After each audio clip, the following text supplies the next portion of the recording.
ሰላም በዓለም ዙሪያ ላላችሁ ቅዱሳን የጌታ ምሕረት ሰላምና ጸጋ ይብዛላችሁ እላለሁ። እንግዲህ ዛሬ ለየት ያለ ዝግጅት ይዘንላችሁ መጥተናል። አንዳችን ጋዜጠኛ አንዳችን ደግሞ ተጠያቂ ሆነን በፊታችሁ መጥተናል። ይሄ ይዤላችሁ የመጣሁት ትልቅ እንግዳ በሰባዎቹ በሚደረጉ ብዙ የዝማሬ የውዳሴ የምስጋና በሰባዎቹ ይዘመሩ ከነበሩ ጉባኤውን ከገዙ በተለይ በየቤቱ ቤተክርስቲያን በተዘጋችበት ጊዜ ያገለግለን የነበረ እንደ ወይን ጎምርተው እንደ አዝርት ቡቃያ አሽተው እንደዚሁም ደግሞ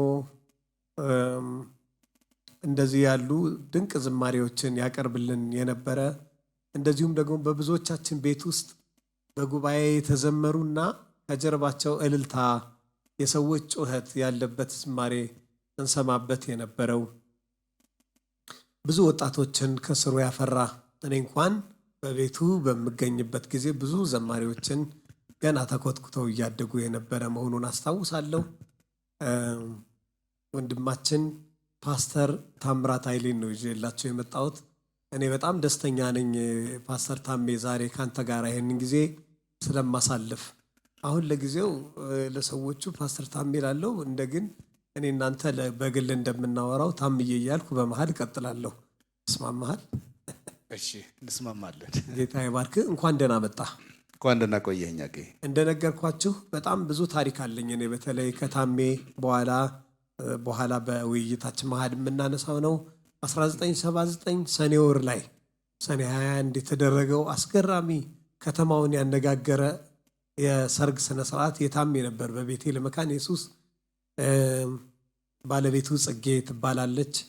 ዳግም ወንጌል እና ኢያሱና ካሌብ የሚባሉ ደግሞ 3 ወንድና 1 ሴት ጌታ ሰጥቷቸዋል። 3 የልጅ ልጅ አላቸው።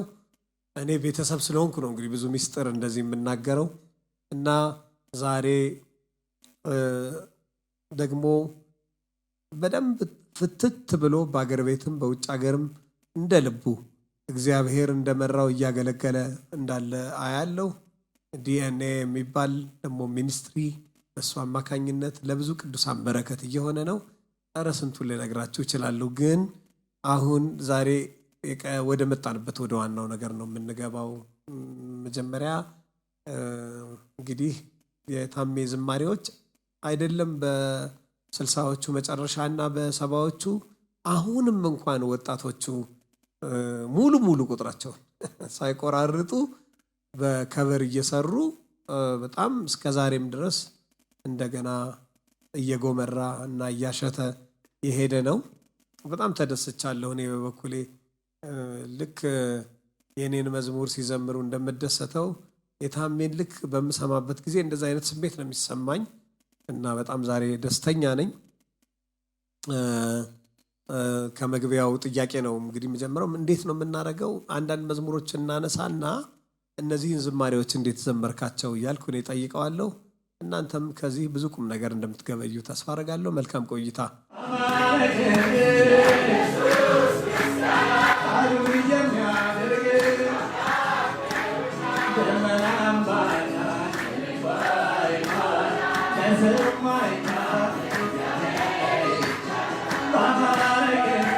እሺ ታሜ፣ ፓስተር ታምራት እንግዲህ መጀመሪያ ልጠይቅህ የምፈልገው አንዳንድ አነጋጋሪ የሆኑ ቃሎች ከመዝሙርህ መሀል ይገኛሉ። አሁን ወንድም ጋሼ የሚል መዝሙር እንዴት እንደዛ ሊል ቻለ? ለዛውም በዛ ዓመተ ምህረት በዛ ጊዜ እንዴት ተቀበልከው? እስቲ ለተመልካቾቻችን ታካፍልን። እሺ ፓስተር አገኘው፣ እኔም አጌ እያልኩ ነው። ብዙዎች አጉ ይልኋል። ልክ ነው። አጌ ጥሩ ነው። አጌ በአንድ የደቡብ ቋንቋ ደግሞ ጠጣ ጠጣ ማለት ነው። እሺ በጣም ደስ ይላል። እሺ አጌ እያልኩ ነው የምቀጥለው። በቅድሚያ እግዚአብሔርን አመሰግናለሁ። አንተንም ስላንተም ስለ ሙልዬም ስለ ልጆቻችሁም ያለኝ ደስታ አድናቆትና ምስጋና በጣም ብዙ ነው። ረጅም ዘመን አብረን በታላቅና ታናሽ ወንድምነት ቤተሰብ አባልነት በአንድ ቤት ጣራ ስርም ጭምር በመኖር አሳልፈናል እና ያ ጊዜያችን ያ የህብረት ጊዜያችን የወለዳቸው ብዙ መዝሙሮች አሉ በአንተም በኔም ውስጥ እና ከዛ ሁኔታ አንስቶ ደግሞ እንዳልከው እኔንም አንተንም በልጆች በትዳር በልጆች እና በአገልግሎትም ስፋት ባርኮናል እስከ ዛሬ ድረስና ወደፊትም ወይ ጌታ እስኪጠራን ወይ መጥቶ እስኪወስደን ድረስ ያንተም ጸጋ ሳይጎድል ተፈላጊነት ሳይቀንስ እና እግዚአብሔር ደግሞ በጀመረው የበረከት መንገድ እየባረከ እንደሚቀጥል አምናለሁ። ይሄ በመሆኑ ደግሞ በጣም ደስ ይለኛል። ስለ ወደ መዝሙሮቹ ስንመለስ ጊዜው ወደ 69 በኢትዮጵያ አቆጣጠር በአንዱ ወር በሆነ ጊዜ በዛ ዓመት ውስጥ እንደሆነ ነው ትዝ የሚለኝ ወንድም ጋሼ የሚል መዝሙር ይዤ ወደ ኳየር ነው የመጣሁት። ወንጌል ብርሃን ወንጌል ነበር ከዛ ጊዜ። ልክ ነው። እሺ በአዲሱ ቄራ መንገድ ቡልጋሪያ ኤምባሲ መዞሪያ ተብሎ በሚጠራው አካባቢ የሚገኝ የባፕቲስት ጄነራል ኮንፈረንስ ሚሽን የሚባል በአሜሪካን ሀገር ልክ ነው ሚስዮኖች የመሰረቱት ወይም የጀመሩት ቤተክርስቲያን ነው። የአገርኛው ስም ብርሃን ወንጌል መጥምቃዊት ቤተክርስቲያን ይባላል። በዚያ ቤተክርስቲያን እርግጥ የዳንኩት እዛ አይደለም። የዳንኩት በአሁኑ አጠራር ተሐድሶ፣ ያኔ ደግሞ ሃይማኖተ አበው በሚባል 4 ኪሎ አካባቢ ያለው ነው። ሁሉም ጋር ነው የነበረው ይሄ ተሐድሶ እንቅስቃሴ። ከ4 ኪሎ ቅድስት ሥላሴ የወጡ ነበሩ፣ ከብስራተ ገብርኤል የወጡ ነበሩ፣ ከጎፋ ገብርኤል የወጡ ነበሩ። ከሁሉም ገዳማት ወጣቶች የወንጌል ምስጢር እየገባቸው ጌታን እየተቀበሉ በውስጣቸው የመንፈስ ቅዱስ ስራ ሲጀምር ህያው የሆነ ስራ ሲጀምር ያው የነበሩበትን አካባቢ ቀስ እያሉ እየለቀቁም ሆነ አንዳንዶቹ እዛው ስር እንዳለን በእናት ቤተክርስቲያን ላይ ተሐድሶ እንዲመጣ እዛ ሆነን እንሰራለን የሚሉም እንደገና ደግሞ አይ ለይቶልን ከወንጌላውያን አማኞች ጋር እንተባበር የሚሉም በዛ መካከል ትንሽ ፍሪክሽኖች ነበሩ። ግን ለጊዜው እኔ በዳንኩ ጊዜ ሳይወጡ አንዲት ትንሽ ቤት ተከራይተው ከቤተክርስቲያኒቱ ጎን ከትልቋ ቤተክርስቲያን ጎን ማለት ነው ተከራይተው ጌታን በሚያመልኩ ቃሉን በሚያነቡ ወገኖች መካከል ነው ጌታን የተቀበልኩት። ጎፋ ከጎፋ ገብርኤል በስተሰሜን ምናልባት 200 ሜትር አካባቢ ወጣ ብሎ የሆነ መንደር ውስጥ ባለ ቤት ውስጥ ነው። እዛ ወደ 8 ወር አካባቢ ይመስለኛል የቆየሁት እና በእድገት ላይ ነበርኩ። በኋላ ግን ያው እናት ቤተክርስቲያን ያው ተቆጣች። ከዚህ ወጥተው እዚህ የሚሰበሰቡ የቤተክርስቲያን የቤተክርስቲያኒቱ ልጆች የሚባሉ ግን ወጥተው ለብቻቸው የሚሰበሰቡ አሉ የሚል ጥቆማ በደረሰ ጊዜ ያው የኃይል እርምጃ ተወሰደ። ያቺ የመሰብሰቢያ ቦታ ተሰብራ በጊዜ የነበሩ መሪዎችም ድብደባም ደርሶባቸዋል እና በየቀዳዳው ሾልከን ወጥተን ያ ሁሉም ተበታተነ። ከዛ በኋላ ነው ወደ ብርሃን ወንጌል ቤተክርስቲያን የመጣሁት ማለት ነው። እንደመጣሁ ብዙም አልቆየሁም። ያው ወደዛ ታሪክ ብዙ ሳልሄድ ኳየር ገባሁ እና ከመግባቴ በፊት አንዳንድ መዝሙሮች ይመጡልኝ ነበር። ግን መዝሙር ነው ብዬ አላሰብኩም። የሆነ ግጥም ነው። በኋላ ነው ወደ ኳየሩ እንዲጨመር ያገፋፋይ ልጅ የያዝኳቸው የግጥም ጽሁፎች ለመዝሙር ይሆናሉ ብሎ ጎበዝ ዜማ ደራሲ ነው። ሙዚቃ የሚጫወታል፣ አኮርዲዮን፣ የዛ ዘመን አኮርዲዮን እና ዜማ ላይ ጎበዝ ነው እና ዜማ እያወጣላቸው በቀለ አርሰዲ ይባላል። በጣም ባለውለታዬ ነው። በእድገቴ ታሪክ ውስጥ ትልቅ ቦታ ያለው አኮርዲዮን የሚጫወት ከዛ እንግዲህ ኳየር ውስጥ ገባው። ቀስ በቀስ መዝሙሮች ይመጡልኝ ጀመር፣ ቃል ከዜማ ጋር ተዋህዶ ማለት ነው። እና ግን ሶሎ ዘማሪ ሆናለሁ ብዬ አስቤ አላቅም። ዝግጅቴም ለሱ አልነበረም። ማገኛቸው መዝሙሮች ወደ ኳየሩ ነው የማመጣው። ካመጣኋቸው መካከል አንዱ ወንድም ጋሼ ነው። እና እኔ የራሴ የሆነ ታሪክና መነሻ አለኝ። ግን ለጊዜው ያልተለመደ ቋንቋ በመሆኑ ምክንያት ትንሽ አለመግባባት ተፈጥሯል። እና ማስታወሳቸው አስቂኝ ታሪኮችም አሉ። አንዱ ወንድም በጣም አክርሮ ተቃወመ። ምን አለ? እንዴት ኢየሱስ ክርስቶስ ጌታ ነው እንጂ እንዴት ወንድም ይባላል? ይሄ ማሳነስ ነው፣ ክብሩን መቀነስ ነው ብሎ በጣም አጥብቆ ተሟገተ። ከዛ እኔ ብዙ በእግዚአብሔር ቃል ይሄን ያህል ብስለት የለኝም። ግን ብስለት ያላቸው ሰዎች እየጠቀሱ ከዕብራውያን መጽሐፍ፣ ከመዝሙር መጽሐፍ፣ ከመዝሙረ ዳዊት እየጠቀሱ ሁሉ ቢሉት በፍጹም አልመለስም አለ። በኋላ አንዲት እህት እሺ አሁን እኛ ወደነዋል እንዘምረዋለን፣ አንተ እሺ ምንድነው ምን ታደርጋለህ? እናንተ ስትዘምር ልክ ወንድም ጋሼ የሚብለው ጋር ስትደርሱ እኔ ዘምላለኋል። ሌላውን ሁሉ ዘምሮ ወንድም ጋሼ የምትለው ጋር ስትደርስ እውነትም አፉን ይዘጋ ጀመር፣ ዝም ይላል። እና እያጠና ነው እንደሱ ሆነ። አይ እንደ ጉባኤ ላይስ ይሄን አያደርግም ብለን ገመትን። እዛም ቆሞ ልክ እንደዛ ሌላውን ሁሉ ይዘምርና ወንድም ጋሼ የሚለው ጋር ሲደርስ ዝም ይላል። እና እንደዚህ አይነት ሁኔታ አጋጥሞን ነበር። በኋላ የተወሰኑ ጊዜ በመዘምራን ተዘመረና በኋላ እኔ ያው በግል መጠራት ስጀምር በትንንሽ ህብረቶች ያው ራሴ እየዘመርኩት ያው ህዝቡ እየሰማው ሄደ። ያው በኳየር ሲሆን እንትኑ ያው ስፋቱ ያው ብዙ እንትን አይሰፋም ማለት ነው፣ ያድማጩ ማለት ነው። እዛው ቤተክርስቲያን አልፎ አልፎ እንደ ኳየር የምንጠራበት ቦታ ሲሆን ነው። ሶሎ ሲሆን ግን ያው በየትንሹ ፕሮግራም፣ በትልቁ ፕሮግራም፣ በከተማ ከከተማ ውጭ ሁሉ እና እየዘመርኩት በኋላ በጣም እየተወደደ ሰውም በእርግጥም ያው ልቡን ሲነካው ያለፈበትን እያንዳንዱ የራሱን ታሪክ በዚያ ውስጥ እያየ በጣም ይባረክ ጀመር።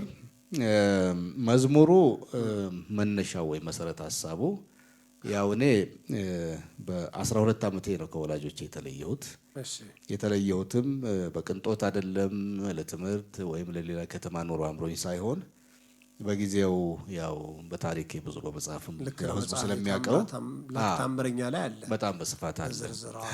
ያ ሁኔታ ከወላጆቼ ጉያ ነጥሎ ወደ ከተማ አወጣኝ። ከተማ ከወጣው በኋላ ለ4 ዓመት ያህል በመንከራተት ነው ያሳለፍኩት። አንድ ጠጅ ቤት በረንዳ ረጅም ጊዜ ያደርኩበት የተኛሁበት ጊዜ አለ። ምበላው አልነበረኝም። ተክለ ሃይማኖት የሚባለው ደብር መርካቶ ዝቅ ብሎ ያለው እዛ አካባቢ ጫማ እየጠረኩም ራሴን ለመመገብ ያደረግኩት ጥረት ሁሉ ነበር እና ምንም ባጣው ቀን እዛ ቤተክርስቲያን ደጃፍ ላይ የኔ ቢጤ አባቶች እናቶች ከየመንደሩ ለቃቅሞ የሚያመጡት ምግብ አለ። እሱን ሁሉ እያካፈሉኝ የበላሁበት ቀን ሁሉ አለ።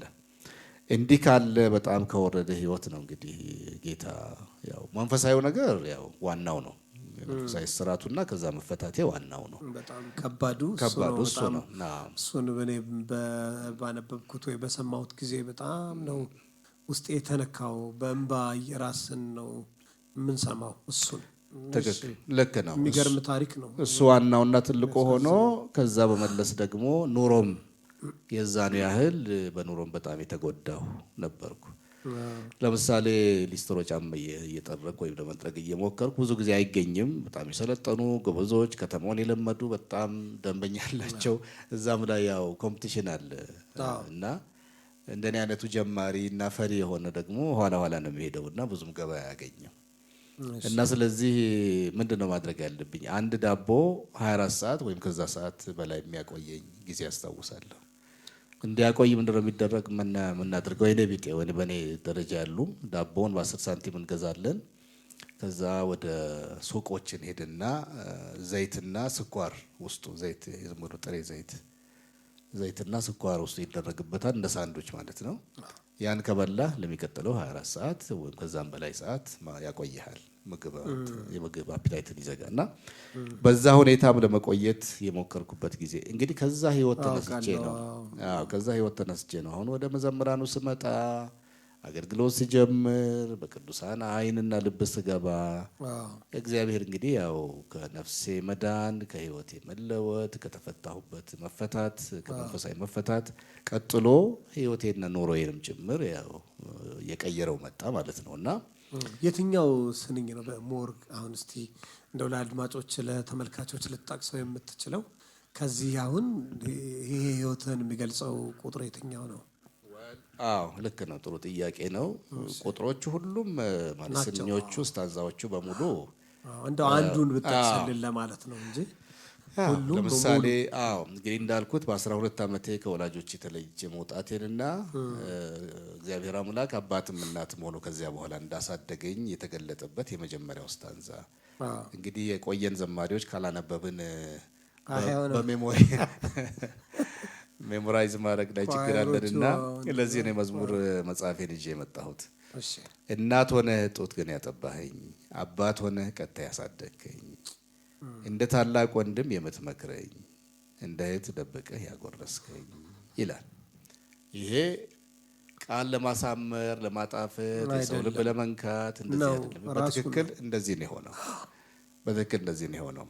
ወላጆቼ እንደው አሁን በሕይወት የሉም ማለት በዚህ ምድር የሉም፣ ከጌታ ጋር ናቸው ሁለቱም። ያደረጉትን ጥረትና መፍጨርጨር ዋጋ ማሳጣት አይደለም። በዚህ ሁኔታ ውስጥ ያቅማቸውን አድርገው በጣም እናቴ ለኔ ካላቸው አንቱ ነው የምንለው ፍቅርና ርህራሄና ዘኔታ የተነሳ ያ ሰይጣን ሲያሯሩጠኝ ሌሊት አስነስቶ ሲያወጣኝ ከቤት ሲያስጠፋኝ ሁሉ ይወድቁ ነበር። ፍለጋ ሩጫ ተከትለው እየሮጡ ይወድቁ ነበር። እናቴ ባገኙኝ ጊዜ ሁሉ ወጣ ብዬ በተመለስኩ ጊዜ ሁሉ አናቴ ላይ እጃቸውን እያዞሩ በአንተ የመጣ ክፉ ለኔ ይሁን እስከ ማለትና ይሄንን የጌታን አባትነትና እናትነት ስገልጥ የነሱን ልፋት የነሱን መልካም ምኞት ዋጋ ለማሳጣት አይደለም። ግን አቃታቸው። ሰው አቅሙ ውስን ነው። አባትም ቢሆን እናት ሌላም የሚያዝንና የሚያስብልህ የሚችለውን ነው የሚያደርገው። የሰው ችሎታ ደግሞ የሆነ ቦታ ይቆማል። ከዛ በኋላ ያለውን ነው እንግዲህ ጌታ ተረክቦ ቦታውን ተክቶ አባትም እናትም ብቻ አይደለም ወንድምም እህትም እንደዚህ ሁሉም ይጠሙኝ ነበሩ። ወንድም በጣም እህትም እንደዚሁ ቤተሰብ የሀገራችን አኗኗር አፍሪካዊ የቤተሰብ ባህላችን ያው በጣም ቤተሰብ ጥብቅ ነው እና ያንን በማጣቴ የተፈጠረውን ክፍተት ጌታ ኢየሱስ ክርስቶስ ሞላው ለማለት ነው። እና የትኛው ላልከኝ በጣም በጣም በጣም መዝሙሩንም ማለት አዝማቹንም መልሶ የሚገልጠው ይሄኛው የመጀመሪያው ስታንዛ ነው። የኔንም ህይወት በትክክል የሚገልጸው ይሄኛው የመጀመሪያው ስታንዛ። እስቲ እንደው አንድ አዝማች አንድ ቁጥር እንደው ይጠብቃሉ ተመልካቾቻችንም የሚመች ከሆነ ጥሩ ሰህን ሞረድ አድርገውና የጧት ድምጽ ነው የጧት ድምጽ ነው። የምትሳሳልኝ የምትወደኝ ከማንም ይልቅ የምትቀርበኝ የምትጠብቀኝ ጧት ማታ ጠላቴን በስውር የምትመታ የምትበቀልልኝ ደመላሽ ስም ብሩክ ይሁን ወንድም ጋሺ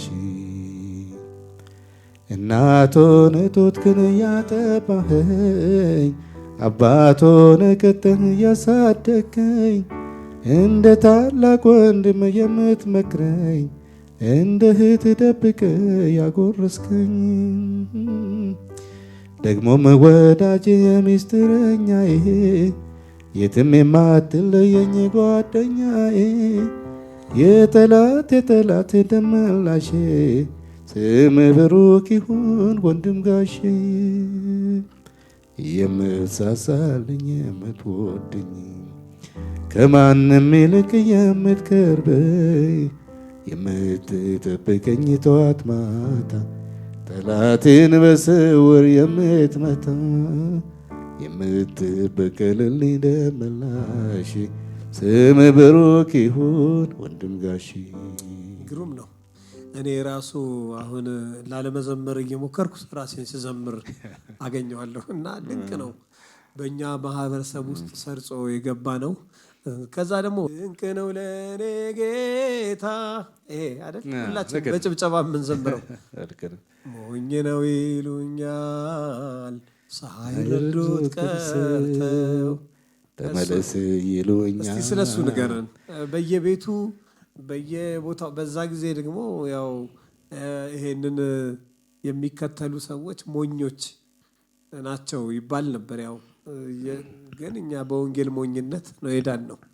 አንተ እሱን ነው የዘመርክልን። እስቲ ንገረን። ድንቅ ነው ለእኔ ጌታ እንዴት ነበረ? ልክ ነው። እንግዲህ ታላቁ የኢትዮጵያ አብዮት በትምህርት ጥቅስ ውስጥ የሚመራበት መርህ ህብረተሰባዊነት ወይም ሶሻሊዝም ነው በተባለበት የመጀመሪያው የሞቅታ ዘመን ትልልቅ እናቶችና አባቶች ሳይቀር ህፃናት ልጆች ከኪንደርጋርተን የሚውሉ ሳይቀሩ እግዚአብሔር የለም እንዲሉ የተገደዱበት በራሳቸውም አምነውበት ይሆን በሌላ አስገዳጅ ኃይል አደባባይ ወጥተው የተባለበት ዘመን ነው። አማኞችም ያው ሀሳባውያን ናቸው የተባልንበት፣ መጽሐፍ ቅዱስም የኢምፔሪያሊስቶች የመጨቆኛ መሳሪያ የውሸት ፈጠራ ነው የተባለበት ዘመን ነበር። ያ ዘመን ሁሉም ሰው ያስታውሳል። መንግስተ ሰማይም ኢሉዥን ነው፣ ቅዠት ነው፣ የሌለ ተስፋ ነው፣ የፈረንጆች ማታለያ ነው፣ የሲአይኤ ድለላ ነው የማይባል እንደዚህ ብለው በአይሆማን በምንም ብሬኖች ሲያደርጉ ሰው እውነት ነው ብሎ እኮ ነው የሚወስደው። በጣም በማሌ ጥናት በልዩ ልዩ እንትን እንደዚህ ሲደረግ ሰውም የእውነት አድርጎ ወስዶታል። ከግንዛቤ ኋላ የቀረን ማህበረሰቦች መሆናችንን የኮሙኒዝም ወይም የህብረተሰባዊነት ፍልስፍና ፈጣሪዎች ያውቃሉ። ስለዚህ ይህንን እንግዲህ ከጀርባ እኮ ሰይጣንም አለ እና ረጨ፣ በምድራችን ላይ ረጨ። ምሁር ነኝ ንዑስ ከበርቴ ነኝ ምናምን የሚለውም ከላይ እንደዚሁም ደግሞ አልተማረም የሚባለው ደግሞ ከታች ሁላችንም ሁሉም ሰው እንዲቀባበለው ተደረገ። በአብዛኛው ደግሞ በግዳጅ ነው። ያው መሳሪያ አፈሙዝ እየታየ ትታሰራለህ። ይህንን ርዕዮተ ዓለም ካልደገፍክ ያለ ንብረት ይወሰዳል፣ ህይወት ውስን ይሆናል፣ ትፈናቀላለህ። ምን ሁሉ ሲባል ያው በግዴታ በግዳጅም ጭምር። በሌላ በኩል ግን ይሄን ርዕዮተ ዓለም ተቀብለን በቃ ወደፊት ከገሰገስን አንድ ጊዜ ላይ ማለት ሶሻሊዝም ወደ ኮሙኒዝም ሲያድግ በቃ ከፍተኛው የንቃተ ህሊናም ሆነ በኢኮኖሚም ሆነ ከፍተኛ ደረጃ እንደርሳለን። ከዚያ በኋላ እንዲያውም ይባል የነበረው ለሁሉ እንደ ፍላጎቱ ከሁሉ እንደ ችሎታው ምን ማለት ነው? ማለት በቀን ውስጥ 8 የሥራ ሰዓቶች አሉ። ከ8 የሥራ ሰዓቶች አንተ 2ቱን ሰርተህ በቃኝ ማለት ትችላለህ ነው የሚባለው። 2ቱን ሰዓት ሰርተህ በቃኝ ትላለህ የሚል ትምህርት ነበረ። ቤት ትሄዳለህ፣ ከፈለግ ትተኛለህ፣ ከቤተሰብ ጋር ትሆናለህ፣ ትዝናናለህ። ደሞዝ ሲከፈልህ ግን የፈለግከውን ኮሙኒዝም እና መኪናዎች በጎዳና ላይ በራቸው አይዘጋም፣ ቁልፋቸው እዛ ኢግኒሽኑ ላይ እንደተሰካ ነው። ስለዚህ መንዳት የሚችል ሁሉ የፈለገውን መኪና አስነስቶ ኮሙኒዝም ላይ በሚደርስበት ጊዜ መጨረሻው ይሄ ነው። እንግዲህ ይሄን ሲባል በዛ ጊዜ ነው ድንቅ ነው ለኔ አለቀ። እና በዚህ ሁኔታ በነበርንበት ጊዜ አንድ አርብ ምሽት ነው አስታውሳለሁ። የአዲስ አበባ ዩኒቨርሲቲ ተማሪዎች አሁን በስምም ማስታወሳቸው አሉ። አርብ የአዳር ጸሎት አላቸው። ችግር የለውም እነማን እንደሆኑ ብትነግረን ትዝታም ይሆናል። ለምሳሌ እነ ንጉሴ ቡልቻን አስታውሳለሁ። ወንድም ንጉሴ፣ እነ ዘነበ ተስፋዬ ካልተሳሳትኩ፣ እነዚህ የመሳሰሉ ተማሪዎች የዩኒቨርሲቲ ተማሪዎች በ5 ኪሎ 6 ኪሎ ሳይሆን 5 ኪሎ የመካነ ኢየሱስ ቤተክርስቲያን ስክሪፕቸር ዩኒየን በላይ አንድ ህንፃ ሆስቴል ነበረ። እዛ ሆስቴል አይ ቲንክ አልተሳሳትኩ እና ንጉሴ እዛው የሚያድሩ መሰለኝ። ልክ ነው። በኋላም ታደሰ ሸቴም በእኛ ጊዜ እዛ ያድር እንደነበር አውቃለሁ። ልክ ነው። ያከራያሉ እዛ አዳር ጸሎት ያደርጉ ነበርና እዛ ጠርተውኝ አገለገልኩና ከዚያ በኋላ መዝሙር የዘመርኳቸውን አላስታውስም፣ ግን ጸሎት ላይ ተንበርክከን እያለን ይሄ መዝሙር የመጣ ድንቅ ነው ለኔ ጌታ። ለምንድን ነው? ከጎናችን ያለው የዩኒቨርሲቲው ግቢ ነው። የዩኒቨርሲቲ ግቢ ደግሞ ያው ብዙ የክህደት ፍልስፍናዎች ትምህርቶች የሚፈልቁበትና ዳምፕ የሚደረጉበትም ግቢ ነው። ግልጽ ነው። በምርምር ሰበብ እና አይዶን ነው እንግዲህ በምን ሀሳብ ወደዛ ውስጥ እንደገባው አላውቅም። ወይ ስብከቱ ወይ ትምህርቱ ወይ መግቢያ ላይ ስለ ወቅቱ ስለ አብዮቱ ስለ ክህደቱ ተነስቶ ይሆናል። ግን እየጸለይኩ ተንበርክኬ እንደመጣ ግን አስታውሳለሁ። ድንቅ ነው ለኔ ጌታ። ሁሉም ቁጥር በዛው ሰዓት ሁሉም እዛው ተንበርክኬ ምንም እንደዚህ ነው እኮ የሚሆነው። እንደሱ ነው የሚሆነው። ያው መዝሙሮች ከጌታ መሆናቸው የሚታወቀው አንዱ በሱ ነው። እንደ ውሃ ነው የሚፈሰው። ዝም ብሎ በቃ ዝም ብሎ ከራሳችን ስላልሆነ ልክ ነው። ማቆም አትችልም። ያው ችግሬ ያው አንተም እንደሱ እንደሚሆን ብዙዎች እንደሚሆኑ አውቃለሁ። ችግሬ መግታት አለመቻል። በቃ አንዴ ሲፈስ 5 ቁጥር 6 ቁጥር 7 ቁጥር ድረስ ይሄዳል እና ቆምልና አሁን 7 ቁጥር ሰው እንኳን አይታገስም ይሄን ሁሉ ቁጥር ሲዘመር ብዬ አንዳንዴ ሁለቱን ቆርጬ ለሌላ መዝሙር ማድረግበት ጊዜ አለ። አንዳንዴ አሁን እኮ ሰው እያጠረው 1 ቁጥርና 2 ቁጥር መዝሙር እኮ ነው ያለው እና አዝማቹን መደጋገም ነው። እኔ ያው የምልህ በዛ ጊዜ የዛ ጊዜውም ይበዛል አሁንም ያጥራል። ዘማሪ ሳንኪ የሚባል በታሪክ ውስጥ ከነ ሙዲ ጋር ያገለግል የነበረ መዝሙሮቹ ጥቂት ናቸው። ግን ለምንድን ነው መዝሙሮች የሰውን መንፈስ እንደዚህ የሚይዙት ተብሎ ሲጠየቅ አንድ ነገር ነው የማውቀው፣ መዝሙሮቼ በጸሎት ተጸንሰው በጸሎት የሚወለዱ ናቸው አለ። በጸሎት ተጸንሶ በጸሎት የሚወለድ መዝሙር የመጀመሪያው ነገር ማቆሚያ የለውም። ብዙ ስታንዛ ይፈሳል በአንድ አዝማች ስር። ሁለተኛ ከሰው ማድጋው ነው የሚያልቀው ነው የምትለው። ልክ ነው። ዘይቱ ሳይሆን ማሰሮ ነው የሚያልቀውና ምክራችን እንግዲህ እግረ መንገድ እኛ እንደው በጣም የጸሎት ሰዎች ነን ለማለት ሳይሆን ምንጩን ማመልከት አይ ቲንክ አስፈላጊ ስለሆነ ዘማሪዎች ይጸልዩ። አዝማች ብቻ 9 10 11 አዝማች ቀጣጥሎ ከመዘመር ህይወት ያለው 3 4 5 6 ቁጥሮችን የሚዘመሩ ተዘምረውም ከሰው ልብ የማይወጡ የሰውን ህይወት የሚሰሩ መዝሙሮችን ማግኘት የሚፈልግ ሁሉ እንዳው ዝም ብሎ በየመዝናኛ ቦታው በየእንትኖቼም እሱ እዚህ ጋር አትምጣ ይባል ቤትም ሊመጣ ይችላል። ግን መንበርከክ የማይጠፉ መዝሙሮችን አምጦ ወይም አርግዞ ለመውለድ ይረዳል። በዚህ ሁኔታ መዝሙሩ ያው ሞኝ ነህ ይሉኛል ሳይረዱት ቀምሰው፣ ተመለስ ይሉኛል ዋጋ ቢስ አድርገው የሚለው ሳይረዱት ቀምሰው ነው። ሳይረዱት ቀምሰው በእድሜ ዘመኔ እስከዚህ ሰከንድ ድረስ ሳይረዱት ቀርተው ነበር ምለው። ይቅር ብያለሁ። እሺ ሳይረዱት ቀምሰው ሞኝ ነህ ይሉኛል ሳይረዱት ቀምሰው፣ ተመለስ ይሉኛል ዋጋ ቢስ አድርገው፣ አልፈልግም ካልኩኝ ጭቅጭቅ ምንድነው ነው የሚለው። ይሄ ጭቅጭቅ እንግዲህ ትንሽ እንትን ያለ ቃል አይደለም፣ ያው ክርክር ለማለት ነው ማለት ዘመኑ እንደ ጭቅጭቅ ነው። ጓደኞቼ የትምህርት ቤት ጓደኞቼ ይጨቀጭቁኝ ነበር። በትክክልም አባቴ አንድ ጊዜ ለዚህ ዓላማ ብለው ከገጠር መጥተው እባክህን መንግስት የጠላውን ይሄን ሃይማኖት ተው ለጊዜው ያሉኝ ጊዜ እና ጓደኞቻችን ይጨቀጭቁናል። ግፋቢል ንዘንዝ ምንድን ነው ልትለው ትችላለህ። ዞሮ ያው ነውና እንግዲህ አሁን በዛ ጊዜ ስላልከው ምንም እኔ አንዳንድ መዝሙሮች ይገርመኛል። በዛ ዘመን የተዘመሩበት ቃሎች አሁን በዚህ ጊዜ ትክክል ያልሆኑ ሊሆኑ ይችላሉ። ግን ጭቅጭቅ በዛ ጊዜ ትክክል ሊሆን ይችላል። ልክ ነው። እና ሲዘጋ እምቢ አሻፈረኝ ኢየሱስ ድንቅ ነው ይላል ሰው። እኔ ግን ድንቄ ነው።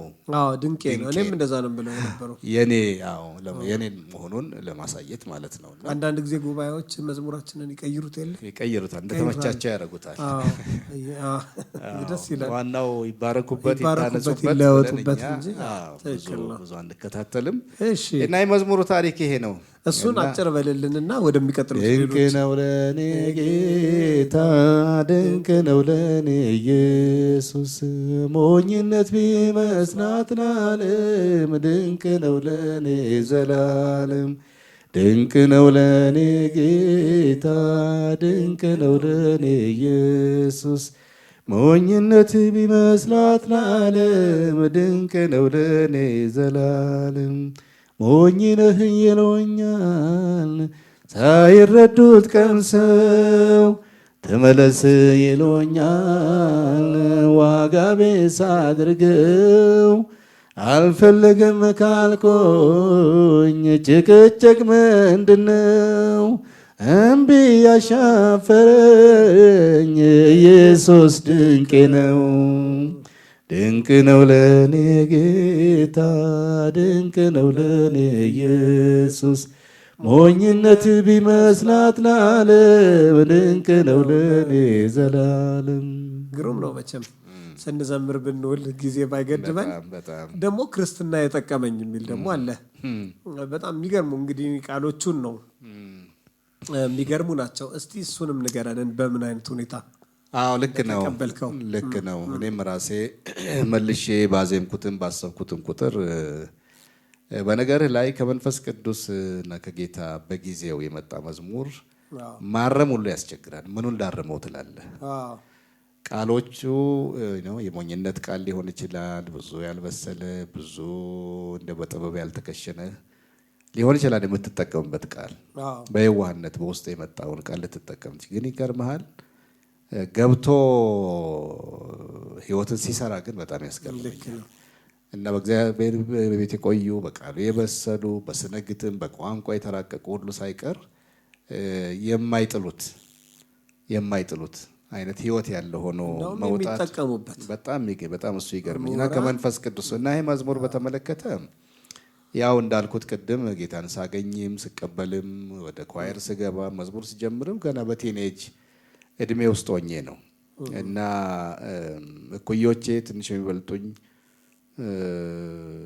አብዮቱን በግልጽ የተቃረነም የማርክሲዝም ሌኒኒዝም ርዕዮተ ዓለም የሚያንጸባርቁ ጽሁፎች ሲያነብ የተገኘም ወይም ተገኘ የተባለም ያልቀናው ሲገደል እድል የቀናው ደግሞ ቶርችም ወፌላላም ተገርፎ ሲያመልጥ ወይም ሲድን በህይወት ሲቆይ እንደዛ ባለ ወጣት እንደ ሳር በሚታጨድበት በአኬልዳማ መዝሙር ላይ እንደተገለጠው ማለት ነው ሰዎችን እንደ ሳር ያጭዳሉ ተብሎ በተባለው ሁኔታ ወጣቱ በሚታጨድበት ዘመን እግዚአብሔር እንዴት አድርጎ አስመለጠን ነው ጥያቄው። እንዴት አስመለጠን?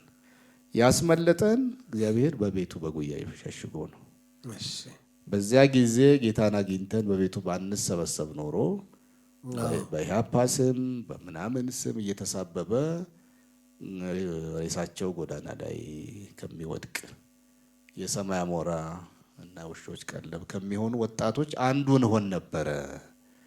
በጌታ ቤትና በጉያው ተሸሽገን ነው ያን ክፉ ዘመን ያለፍነው በህይወት የቆየ ነውና ክርስትና ለካስ ለዚህም ይጠቅማል። በምድር ላይ በዘመን በታሪክ ውስጥ የሚፈጠርን ጨራሽ የሆነ ጅምላ ጨራሽ የሆነ አደጋ ሲመጣ ከጌታ ቤትና ጉያ ተሸሽጎ ማምለጥ አለ ለካስ እና ክርስትና ጠቀመኝ፣ ውሎ እያደረ ደግሞ ጣፈጠኝ። አንድ ስታንዛ ላይ የዓለም ኑሮ መራራ ያልተጠረበ ሸካራ የለቅሶ አገር የዋይታ ማለት በቀይ ሽብር በነጭ ሽብር ህዝብ ሲያልቅ ወጣት ሲረግፍ የነበረውን ትዕይንት የለቅሶ ሀገር የዋይታ በቃ አለኝ ጌታ። እስቲ በልልን እሷን። ክርስትናዬ ጠቀመኝ፣ ክርስትናዬ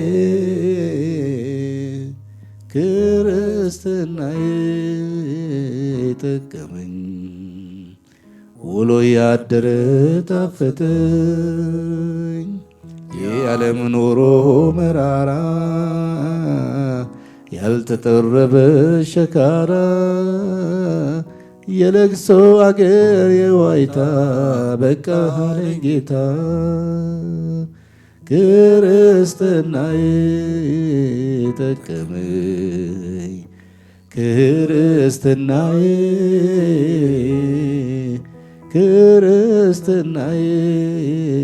ጠቀመኝ፣ ውሎ ያደረ ጣፈጠኝ። ግሩም ነው። አድማጮቻችን ዝግጅታችን እየቀጠለ ነው። ተከታታዮቻችን፣ ተመልካቾቻችን በዓለም ዙሪያ ያላችሁ እንግዲህ በዚህ በእኛ ዩቲዩብ በታሜ በራሱ ዩቲዩብ ላይ የምታገኙት ነው እና ሼር እያረጋችሁ ላይክ እያረጋችሁ ለብዙ ሰዎች እንዲደርስ እንድታደርጉ በዚህ አጋጣሚ እጠይቃቸዋለሁ።